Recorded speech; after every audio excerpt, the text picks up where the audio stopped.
Hello, Ray Phoenix, you're welcome to Let's Play Spyro Free Year of the Dragon Part 16. There's some gems remaining in this Evening Lake level. We're going to be cleaning out what's left in this homeworld. The few remaining gems, I just crashed through a cracked wall that was hiding some more gems and an egg. But at this point in the game, it's pretty much elementary knowledge at this point that if you see a cracked wall somewhere, there's something going to be hiding on the other end of the cracked wall. I can easily break them by charging into them. We know that way too well by playing this game up to this point. But finding that egg and those gems isn't really a challenge at all. There isn't really much. I mean, this homeworld in general isn't really that challenging. It's not really that intricate. There aren't very many hidden secret areas or hidden most gems are just out in the open where you can easily just swim to them. Sure, some of them require a little more effort, like climbing a bit maybe, or gliding a far distance or something like that. But this is, and then there's some hiding there, like that whale makes you think it's gonna kill you, but nothing kills you in the homeworlds in this game for the most part. We find Jonah. I'm pretty sure there was a monkey named Jonah that was in Ape Escape 2 that also got consumed by some whale. This is a lot like that level in Ape Escape 2. I don't know, maybe Ape Escape 2 got their idea from this, because this game predates Ape Escape 2 by about, 2 or 3 years or so. Remember they were making that game, and I played those games around the same time too. I first played Ape Escape 2 in 2012, the same year I got this game and started playing this. Just clearing out those gems. I think we've cleared a lot of the levels in this homeworld as well too. I'm really rolling through these levels, just clearing them out. It's going Rambo on them and mashing them down. And Honey Speedway, that's where we're going to, the Honey Speedway, another Speedway level based on honey. Some people say they remembered the level being called Honeycomb Speedway, but it's actually just called Honey Speedway. At least in this version it's called, oh yeah, it is Honeycomb Speedway. At least he calls it that. I don't know, maybe it has a different name in different regions. Right, different variations this game called it something different. Because I remember, because I had the original black labeled version of this game and had some different music tracks. I remember the Evening Lake level having using just the same music that was used in the Sunrise Spring level, and that Sunrise Spring level music was used for other parts of the game too, even when it was unfitting. I see why a lot of people didn't like the original black labeled version of Spyro 3 for that reason, but the green labeled Greatest Hits version supposedly changed that. Well, not supposedly, it's a little more than supposedly now. It's confirmed it did change that. I think this level has different music too. I don't remember this level having this specific music in this version too. They add some more music into this version of the game. Which I guess it's like, improving the game. And Greatest Hits versions of games often improve upon things that were absent in the originals or something that wasn't done right in the original releases of the games. And sometimes they even add things that are the opposite of improvements. Flaws. Like supposedly there's some copies of the green labeled copies of Spyro 3 that have a glitch that make the game impossible to 100% complete. I've never come across any of those copies, but they supposedly exist somewhere. But I wouldn't know because I never come across any of those. This is again what we expect from a typical speedway, just another old-fashioned speedway. Just flame down the bees and fly through the rings. There's even 2 types of rings to fly through in this level. Those honeycomb rings and those those beehive rings where all the honeybees are, where the bees like to make their honey. Also makes us think of a bee movie or something like that. Or those Girl Scouts that sell their cookies. And when they sell their honey cookies, or the cookies are probably loaded with honey. I'm pretty sure they sell more than just honey cookies, but it's probably where they get it from. And in typical fashion as well, too. I pretty much never get them all 100% complete on the first attempt. Well, it takes at least 2 attempts for me to get all of them. And I only missed one target. One lousy 25 gem. Those amethyst-looking gems that have like 25 gems. Some of the rarest gems we'll see in the game. But I think there's such things as gems that are 100, give you 100 gems if you collect them. Remember in the original Spyro, they had them in that bonus level, I think. Like Nasty's Loot or whatever it was called. It's flying through these again. And then I'm going to kill off those things on the speed boats again. Just fry those things, fry it out off the bees. We don't really like bees that much. We can just fry them off, and then Hunter's, of course, in this level too. Hunter's going to give us another challenge, which is going to continue his story arc of him going against those sheep invaders that we saw in the Metropolis level in Spyro 2. Yep, the sheep invaders are present in this level too. Where wouldn't they be present in any normal level in the game? Because the sheep don't really appear at all in the normal levels of this game. They only seem to be in the speedways. It's like the speedways are in their own continuity from the rest of the game. And there, I got the last gem. All 400 gems in the speedway have been collected. Spyro has it good. It's really easy for him to collect gems, but it's a lot harder for Crash Bandicoot to get gems. Some people can play those Crash Bandicoot games for years and not even realize there's gems hiding in them. And they're always the hardest things to get sometimes. But for Spyro, getting everything is easy. I just rescued an egg, a dragon named Chris, another generic name, one of the most generic names we could think of, because I'm pretty sure they're running out of naming ideas at this point. I'm gonna go to a race now, gang of giant bumblebees. Sweet little bumblebees.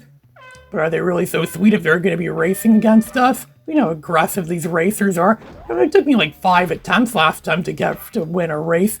One of these flying races, a race of this. I don't even think there were any racing challenges like this in Spyro 2. It's like they really wanted this to be a racing game. It's almost like they thought, well, Crash Team Racing came out the year before. Maybe they thought maybe we might make a Spyro game like this.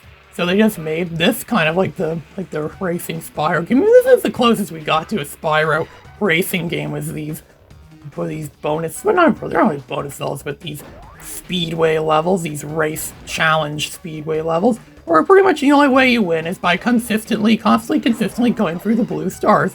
And of course, your enemies are going to know to go for the blue stars too. Your enemies aren't dumb at this point. We're getting to the later levels of the game where the enemies very well know how to fight against you, and they very well know how to outsmart you as well too. Or at least, so they think. Of course, human intellect is no match for the AI built into this game. It's really easy sometimes to manipulate AI in video games, or make them, like do things. I'm pretty sure playing games on emulators sometimes manipulates the AI as well too. There's been times where I was recording footage for Ori no Riori, which is probably going to be my next Let's Play on YouTube.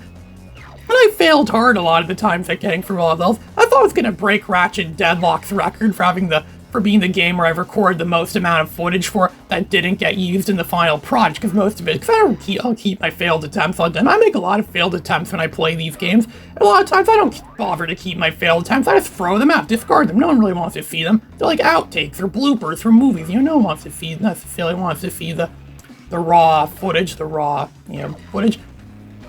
But that game, I thought Ori no Riori was going to beat the record for having the most amount of unused footage. And sometimes it's like really hard to win against the challengers where you have to go against another chef. And other times it's like I load my save state and then it's like, oh look, the AI's chef just chickened out and now he's losing by a great margin. He defeated me pretty well before. And I noticed that too in the original Wipeout before too. I lose hard when I play that game without using save states. And then I load my save state for the last level. The last level in that game is BS, the Silver Stream level. But then after I load my save state and then continue playing from there, it's like the AI doesn't know what to do anymore. It's like it's letting me win. It's almost like the AI knew I used a save state and thinking, okay, you suck at the game, we'll play easy on you, so it does. That's the only logical explanation I think. I remember hearing Fiendly, I think, too, mention that playing Twisted Metal 2 on an emulator somehow breaks the AI in the game. Like emulators don't really know how to handle AI very well.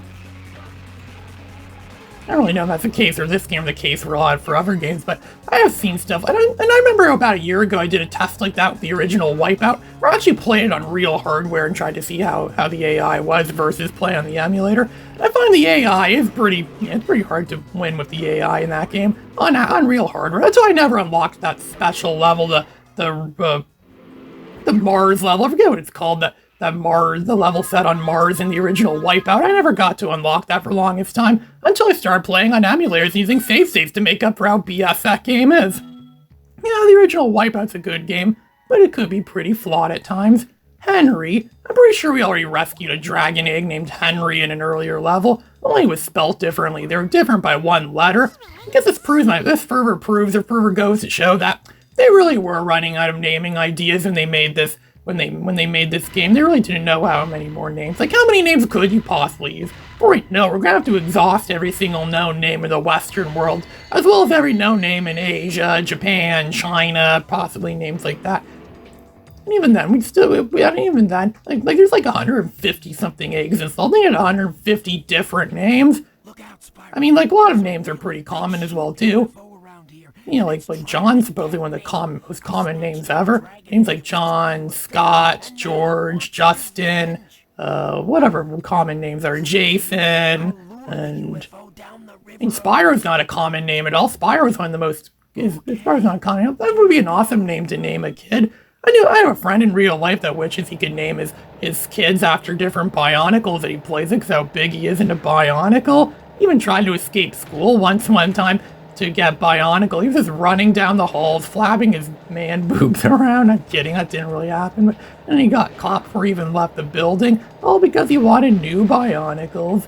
Yeah, what a Chad. What a legend. He is a legend himself.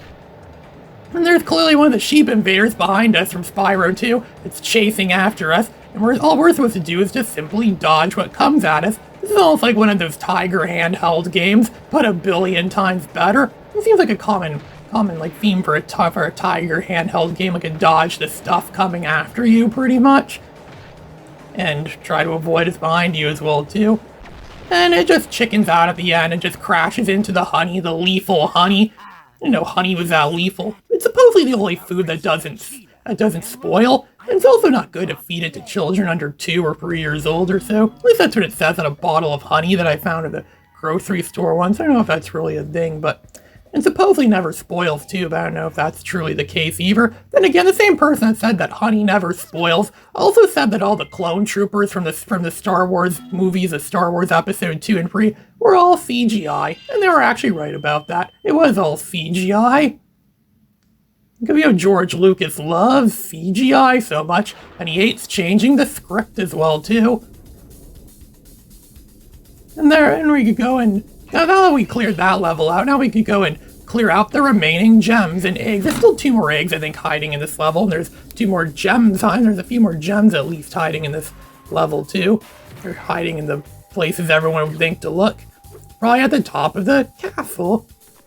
At the top of the castle there, we could climb up there.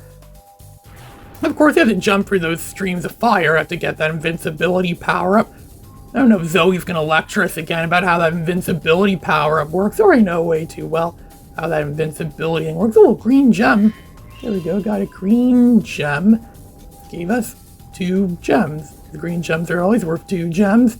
That's always a denomination for the green gem.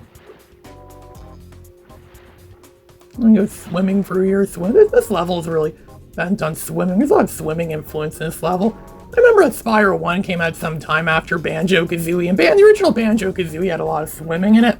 Or at least I'm pretty sure it did. And Spyro 1 didn't have swimming at all. Something Banjo-Kazooie had that Spyro didn't. The next Spyro game, they introduced swimming. Did Banjo-Kazooie have anything to do with that? I have no idea.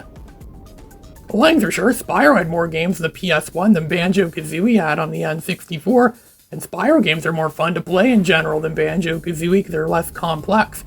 You think that games are kids being made simpler because kids don't understand stuff as much, but Banjo-Kazooie actually was pretty a lot more complex. You wouldn't really expect that for a game made for a system that was mostly made for kids, but that was clearly the case, and Spyro was a much simpler game, and he was on PlayStation, a system that was more geared for adults. And it goes against what people would expect from games. I think over there, I think on top of that tower over there is where the last egg is. I'll have to find a way to reach that egg. It's pretty simple, actually. You just have to climb to like the highest point you could find that's nearby that castle tower, and then jump from it and glide to it and go there and collect the egg. I think there's only like 2 levels left, I think, in this, or so left in this entire homeworld that I haven't gunned down yet. They're just standing there shaking in their boots, knowing that in 10 seconds, I'm going to be going up to them and killing them off and pretty much robbing them of all the gems they have.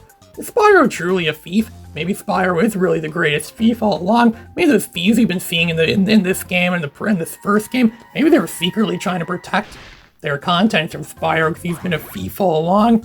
Yeah, is Spyro really a thief, or maybe he's, I don't know, is Spyro truly a hero? Some people can contest that. Is Batman really a hero?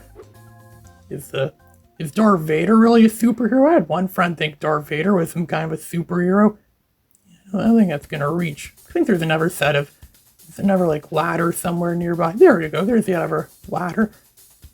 We climb up here and then jump off the edge and glide to that castle tower. Oh, more gems. What a surprise. More gems. And the entrance to Sparks' level, which you can't play this until the very end of the game. I like to throw the Sparks levels at the very end of the game instead of just giving them to us throughout the progression of the game. And look, and Hannah, palindrome name, Hannah. There we go. Then we cleared out this level. Now 84. We collected like 7 eggs this entire video, and now we got everything in this homeworld. Ray Phoenix signing out.